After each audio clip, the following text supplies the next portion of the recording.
Jacob is a shepherd, and Laban is a shepherd, and Laban's other children are shepherds. But something starts to happen. The sheep and the cattle that Jacob takes care of become healthier and more numerous. And it's very, very obvious that something is going on here. And the thing that's going on here is that Jacob is being blessed.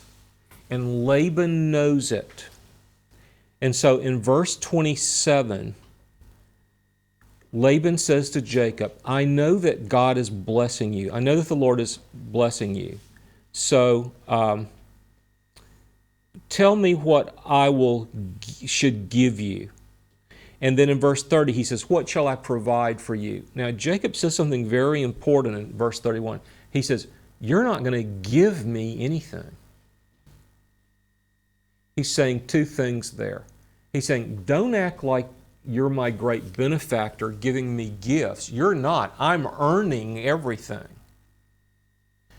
But the reality is God is my benefactor. God is the one giving me these things, not you. We saw this principle back in Genesis 14 when the king of Sodom tried to reward Abram. And he said, no, I'm not taking anything from you. Because Abram realized that his true benefactor was God. He would not receive anything from the hand of the king of Sodom. In this situation, Jacob will not admit or recognize that Laban is the one blessing him, because Laban is not the one blessing him. God is the one blessing him.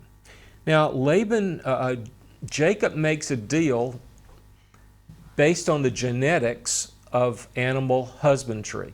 Does Jacob know anything about genetics? No. But he does know that more of a certain color of sheep are born than another color of sheep or goats or camels or donkeys or whatever it is that they're raising on the farm that they have there. And so Jacob makes a deal. I'll take a certain color of the sheep and the goats, and you take another color. And what happens is that everything good is going on in Jacob's flock, and everything poor is going on in Laban's flock. Now here's the strange thing, and this is one of the strangest things in the Bible. We'll just admit that it's very, very strange.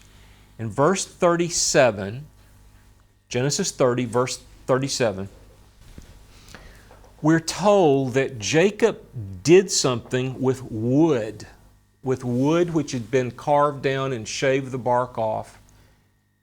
That he did something in such a way to allow the animals to see those different colors of wood, and the assumption is that those animals seeing that wood will have some kind of influence on the color of the young animals that they bring forth.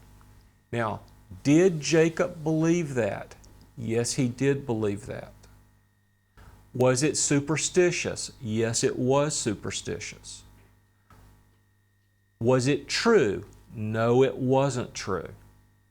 Is the Bible teaching that it's true? No, the Bible is not teaching that it's true.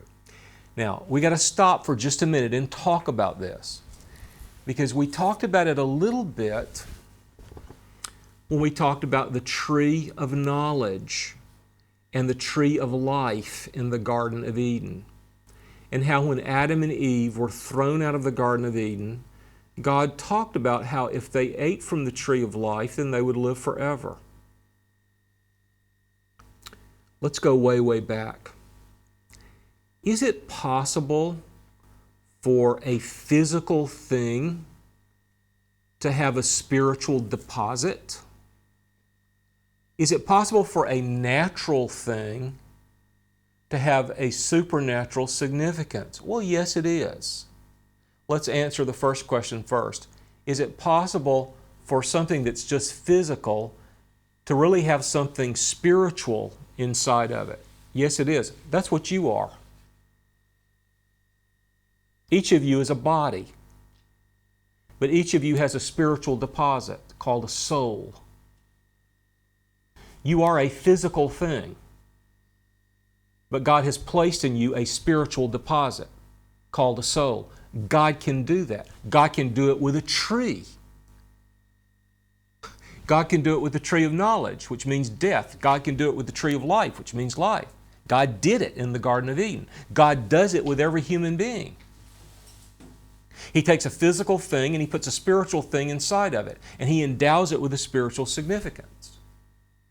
God does those things sometimes. Now, what is superstition? Superstition is when we believe that a physical object contains a spiritual significance or a spiritual reality which it does not contain or have. So, there are a very few real areas where God may invest a spiritual significance in a physical thing. Another time He did it was with the Ark of the Covenant. Ark of the Covenant had a spiritual significance. But the Ark of the Covenant was a spiritual thing. You see, it happens sometimes. Very, very rarely. He did it with the staff of Moses, the rod of Moses that He threw down. Remember? God can do it. God has done it. But superstition believes that it's happening all the time, everywhere, when it's not. In your country, I got to be careful here. I want to be gracious and courteous and respectful. But in your country, the dominant religion, in my opinion, attaches spiritual significance to things which do not have spiritual significance, which do not have spiritual properties. This is not godly worship. This is superstition. Now, the mandrakes did not have the power to make Rachel have a baby. That's superstition. Those pieces of wood did not have the power to make those cattle bear more abundantly. That's superstition. But here's one thing the Bible is teaching us.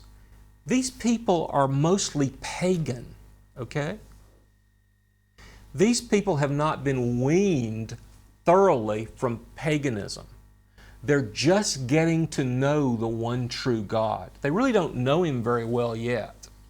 That's what the Bible is about. It's about people getting to know the true God. Remember, they're still in kindergarten. Kindergarten means polygamy. Kindergarten means false rituals. Kindergarten means superstition. Kindergarten means there's a lot of paganism left, which hasn't been rooted out of these people yet. And it'll take a long, long time to root it out, to get it out of them. And we read these things and they seem bizarre.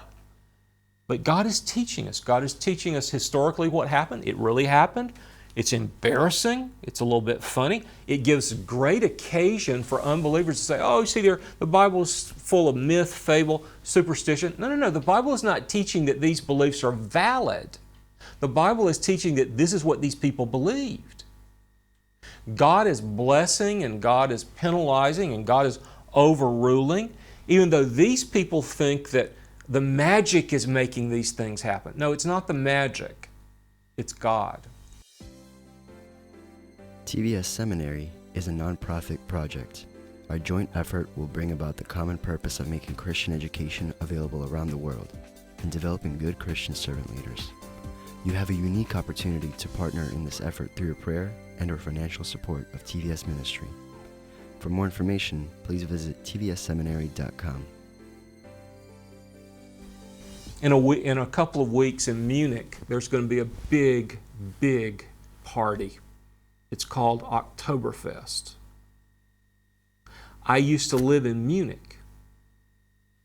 I had a little 4-year-old son, and I took him to Oktoberfest. I had a colleague who also had a 4-year-old son.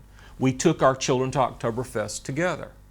We put them in a little ride, and we strapped them in. And on this little ride, which went up and down and around and up and down and around, they had a little steering wheel. And my colleague told his son, you hold on to that steering wheel. You turn it the right way. He thought that was funny. He was playing a little trick on his son.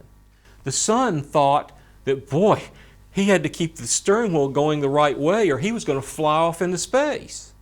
Well, where the ride went had nothing to do with the steering wheel in the child's hands.